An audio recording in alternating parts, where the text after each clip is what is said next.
काशी तीर्थ यात्रा की वापसी में एक गुरु और शिष्य किसी नगरी में पहुंचे। नाम उसका अंधेर नगरी था। शिष्य बाजार में सौदा खरीदने निकला तो यहाँ हर चीज एक ही भाव, सब धान 22 पसेरी, भाजी टका सेर और मिठाई भी टका सेर। शिष्य और चीजें खरीदने के झंझट में क्यों पड़ता?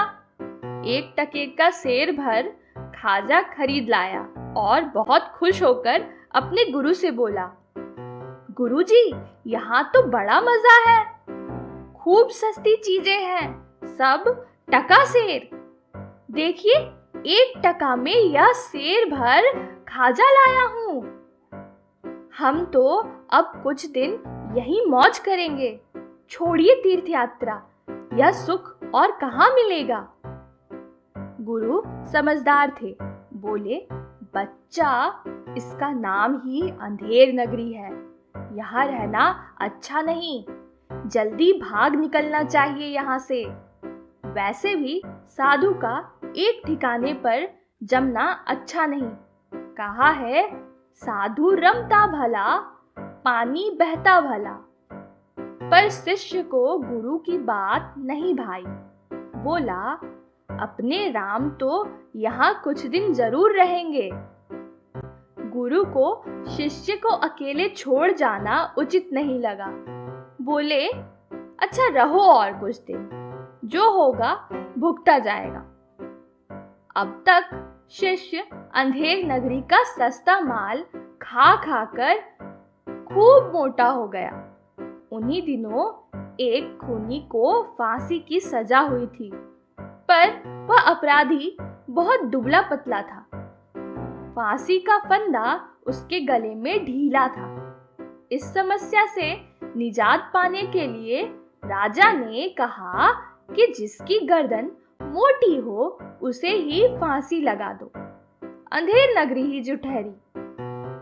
हाकिम ने सिपाहियों को हुक्म दिया कि जो मोटा आदमी सामने मिल जाए उसी को फांसी लगा दो।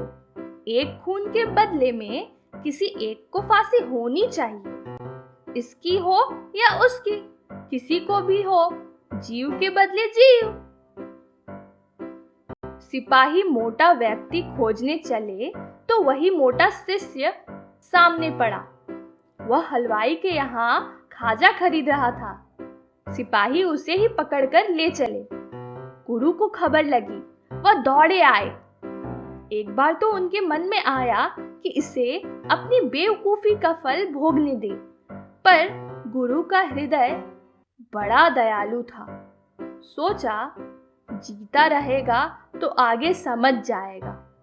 सिपाहियों के पास जाकर बोले, इस वक्त फांसी चढ़ने का हक तो मेरा है, इसका नहीं। सिपाहियों ने पूछा, क्यों? इस वक्त कुछ घंटों के मुहूर्त में फांसी चढ़कर मरने वाला सीधा स्वर्ग जाएगा। शास्त्र में गुरु के पहले शिष्य को स्वर्ग जाने का अधिकार नहीं है, गुरु ने कहा। शिष्य गुरु की चाल समझ गया और चिल्ला उठा, नहीं गुरुजी, मैं ही जाऊंगा।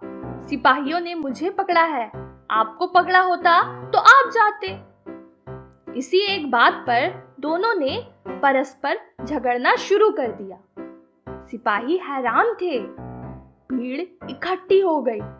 फांसी चढ़ने के लिए झगड़ना वहां के लोगों के लिए यह एकदम नई बात थी। जल्दी ही यह बात राजा के कानों तक पहुंची। राजा ने कहा, यदि ऐसा मुहूर्त है तो सबसे पहला अधिकार तो राजा का ही होता है और उसके बाद क्रम उसके उच्च अधिकारियों का। गुरु शिष्य बहुत चिल्लाए कि साधु के रहते स्वर्ग में जाने का अधिकार किसी दूसरे को कदापि नहीं है, पर किसी ने एक ना सुनी। सबसे पहले राजा और फिर एक एक करके कई मंत्री अधिकारी फांसी पर चढ़ गए। गुरु ने सोचा कि अब ज्यादा मनुष्य हत्या नहीं होनी चाहिए, तो अफसोस करते हुए बोले, अब तो स्वर्ग जाने का मुहूर्त समाप्त हो गया। इसके बाद फिर कोई फांसी ना चढ़ा।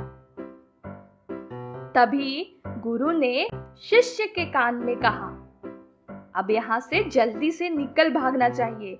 देख लिया ना तुमने कि अंधेर नगरी में कैसे कैसे बेवकूफ बसते हैं।